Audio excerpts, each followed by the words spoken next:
Hello बच्चों, कैसे हैं आप लोग। उम्मीद करता हूं कुशल मंगल होंगे, कुशल होंगे। आई होप आपकी पढ़ाई बहुत ही अच्छी चल रही होगी, क्योंकि एग्जाम का समय है, अच्छी ही चलनी चाहिए। फालतू की बातों से एकदम से दूर। हम आपके लिए आज बेटा लेके आए हैं बहादुर कहानी का उद्देश्य क्या होता है और सारांश क्या होता है, क्योंकि 100% पूछा ही जाना है। अगर उद्देश्य पूछ लिया तो सारांश नहीं पूछेगा, सारांश पूछ लिया तो उद्देश्य नहीं पूछेगा। ठीक है, तो क्या है बहादुर कहानी के बारे में 5 नंबर का आता है, आप सबको पता ही है बेटा। ये चलते हैं बिना कुछ टाइम वेस्ट किए हुए, जल्दी से। आप देख रहे होंगे बहादुर कहानी का सारांश। तो कई बच्चों ने कमेंट की थी, सर पंचलाइट को डाल दिया, पंचलाइट को प्यार भी आपने बहुत ज्यादा दिया है बेटा, तो निश्चित रूप से बहादुर कहानी को और पढ़ लेते हैं। देखो बहादुर कहानी का सारांश क्या है। एक बच्चा होता है जो नेपाली बच्चा होता है, ध्यान रखना। और ये कहानी लिखी किसने, तो श्री अमरकांत जी द्वारा ये कहानी लिखी गई है, ध्यान रखना। एक बच्चा होता है, बहुत स्वाभिमानी होता है, ध्यान रखना। का बाप मर चुका होता है, माँ है, लेकिन माँ का व्यवहार रूढ़वादी, मतलब रूढ़ी व्यवहार है, कह सकते हो कर्कश व्यवहार है। इसीलिए वो अपने घर को क्या कर, लेकिन माँ से प्रेम भी बहुत करता है, लेकिन वो माँ के व्यवहार की वजह से वो घर को क्या कर देता है, छोड़। वहीं क्या होता है, जब वो माँ के व्यवहार की वजह से घर को छोड़ देता है, अपने घर से भाग जाता है, तो लेखक अपने करीबी रिश्तेदार के माध्यम से लेखक को जो है वो बहादुर जो है मिल जाता है घर के काम करने के लिए। ठीक है ना। आरंभ में सब लोग घर से बहादुर से क्या करते हैं, जब कोई बच्चा जाता है काम करने पर उसका परिवार क्या करता है, उससे प्रेम करता है। तो बहादुर से शुरुआती दौर में तो सब लोग क्या करते हैं, आवा भगत करते हैं, लेकिन समय जब बीत जाता है तो उसके व्यवहार में क्या आ जाती है, के प्रति आकर्षण लोगों का क्या हो जाता है, उस परिवार का कम हो जाता है। लेखक की पत्नी निर्मला होती है, किशोर जो है वो लेखक का बड़ा बेटा होता है। तेरा पत्नी और बड़ा बेटा जो है, मानो से बहादुर से व्यवहार रूढ़ली व्यवहार करते हैं वो लोग बाद में, और उसे जहां तक कि पीटते भी हैं। ध्यान रखना, बहादुर का बाल मन जब तब आहत होता रहता है, मतलब उसे परेशान करते हैं। बच्चा ही तो है बहादुर, तो उसे अंदर से बड़ा वो लगती है कि पता नहीं मेरे साथ क्या हो रहा है, परंतु अगले दिन फिर वो हंसता है, मतलब वो चीजों को ज्यादा दिमाग में नहीं लेता, और चक्कर गिन्नी की तरह काम पूरे घर का घूम कर प्यार से हंसते हुए सभी पूरे घर का काम बेचारा करता रहता है।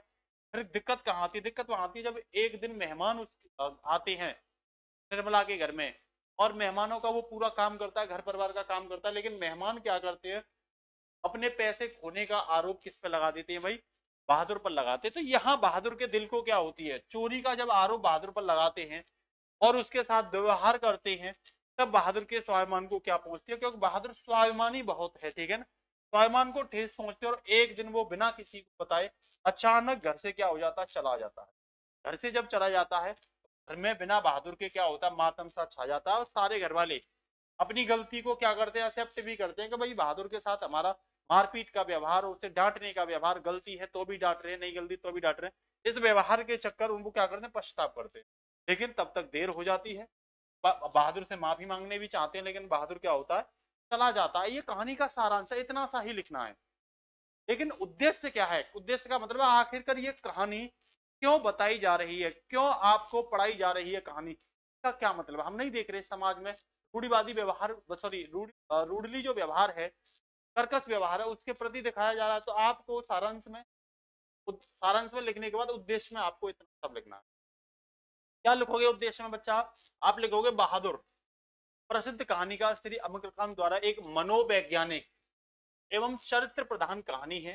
चरित्र के बारे, करेक्टर के बारे में बताया गया है लोगों के, भाई नौकर के प्रति व्यवहार कैसा होता है। कह रहा आधुनिक मध्यम वर्गीय समाज की दिखावटी मानसिकता, ऐसे लोग जो काम करने वालों को रखते हैं उनके प्रति वो आती की बहुत स्नेह दिखाते हैं, बाद में फिर उससे रूडली व्यवहार करना स्टार्ट कर देते हैं। ठीक है ना। कह रहा उस मानसिकता को प्रकट करती है।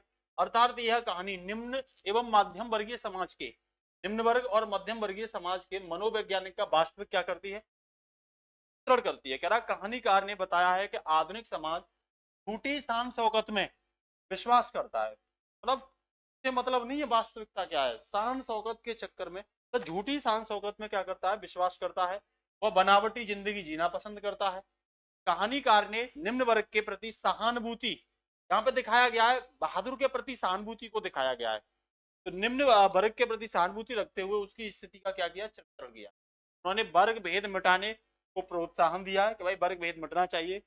फाइनली आप कह सकते हो कहानीकार इस कहानी के द्वारा यह संदेश देना चाहता है, सहानुभूति के द्वारा ही भेदभाव रूपी खाई को क्या किया जा सकता है, पाटा जा सकता है। मतलब एक वर्ग की दूसरे वर्ग के प्रति अगर सहानुभूति नहीं होगी, एक व्यक्ति की दूसरे व्यक्ति के प्रति सहानुभूति नहीं होगी, महिला के पुरुष सहानुभूति, मध्यम वर्ग के निम्न वर्ग के प्रति सहानुभूति, उच्च वर्ग की मध्यम और निम्न वर्ग के प्रति सहानुभूति, जब तक ये आपस में सहानुभूति नहीं होंगी, निस्वार्थ सहानुभूति नहीं होगी, ईमानदारी नहीं होगी, कर्तव्य निष्ठा नहीं होगी, वास्तविकता का व्यवहार नहीं होगा, तब तक भेदभाव रूपी समाज से खाई को पाटना मुश्किल होगा। अगर आप भेदभाव रूपी खाई को पाटना चाहते हैं तो आपको सहानुभूति के माध्यम से ही उस भेदभाव को क्या करना पड़ेगा, पाटना पड़ेगा। तो इतनी सी बात आपको, मतलब कहानी जो लिखी थी उसका उद्देश्य क्या था, ठीक है ना। आपको 80 वर्ड में इतना ही लिखना है, ध्यान रखना। 80 वर्ड में आपको उद्देश्य देना और 80 वर्ड में ही सारांश देना, ध्यान रखना। इससे ज्यादा लिखने की आवश्यकता नहीं है। फिर लाएंगे एक शानदार क्लास। सभी क्लास बच्चों, विश्वास रखिए आपके एग्जाम के लिए बेहद बेहद बेहद इंपॉर्टेंट है।